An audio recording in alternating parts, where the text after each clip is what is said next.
People in a small rural town in the Eastern Cape are crying witchcraft after a 33-year-old woman who had died when she was 9 months pregnant gave birth inside her coffin. Is it witchcraft? Is it God?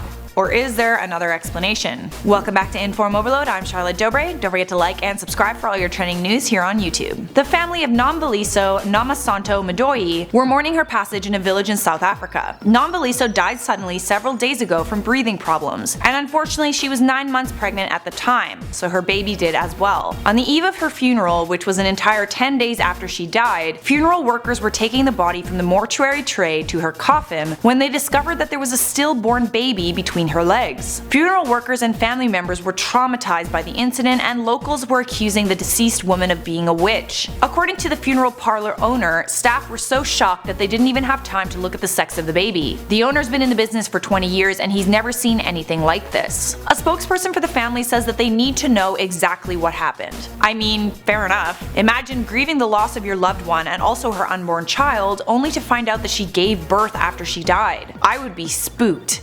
Especially because the family is religious, they probably assume God could have been involved. In a statement, they said that they're trying to appeal to all medical and scientific experts for an explanation as to how this possibly could have happened. So, is there a medical, scientific explanation? Was it God, or was this really witchcraft? Well, according to medical experts, it's entirely possible for a fetus to be expelled from a mother's body after death. It's rare, but it does happen, and it's called a coffin birth, or post-mortem fetal extrusion. A fetus can be pushed out of a deceased mother's body as a result of a contraction of muscles during death. Bacteria inside the body causes changes and an increase in gastric pressure. When you die, your body begins to decompose. As a part of the process of that decomposition, bacteria begins to form in your stomach and intestines. This causes the body to swell from gases, and those gases can squeeze the uterus and, you guessed it, push out a baby. Coffin births are less common these days because many funeral homes use chemical preservation to pump preservatives into a deceased person to replace natural body fluids. Both the mother and the baby were buried in the same coffin on Saturday. On behalf of IO, our hearts go out to the victim's family. To respect both the mother, the deceased infant, and the family, we have decided not to respond to comments for this video. If you would like to continue watching IO, check out either of these stories clickable on the screen right now.